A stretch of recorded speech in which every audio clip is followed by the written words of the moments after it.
Le FBI a opéré des fouilles lundi dernier à Mar-a-Lago, la résidence privée et le club de golf de l'ancien président Donald Trump. En présence de l'avocat de M. Trump, les agents fédéraux ont ouvert un coffre-fort dans le cadre d'une enquête visant à déterminer s'il a emporté des documents classifiés de la Maison-Blanche. Certains de ces documents portaient la mention très secret et informations sensibles compartimentées. Cela fait partie de la désignation la plus élevée en termes de dommages extrêmement graves pour la sécurité nationale qui pourrait être causée s'il était divulgué.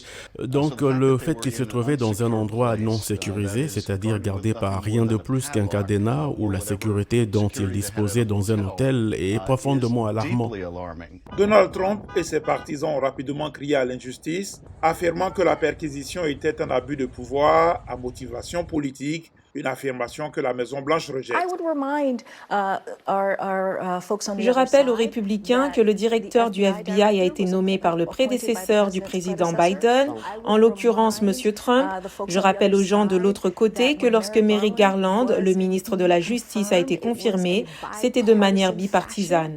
La secrétaire de presse de la Maison-Blanche a ajouté que l'administration Biden a une politique de non-interférence dans les affaires du ministère de la Justice. Bien que les avocats de l'ancien président aient reçu des copies du mandat de perquisition, ils ont ouvertement demandé au ministre Merrick Garland de le rendre public.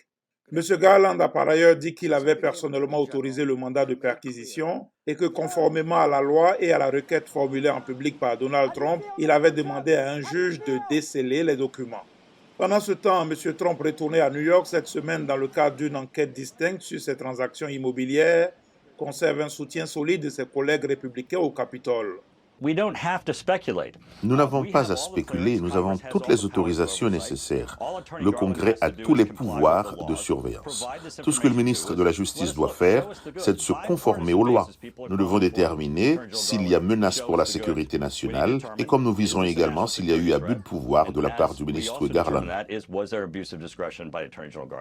Les républicains ont demandé des informations plus détaillées sur ce qui a conduit un juge fédéral à autoriser la perquisition de la résidence de Donald Trump en Floride.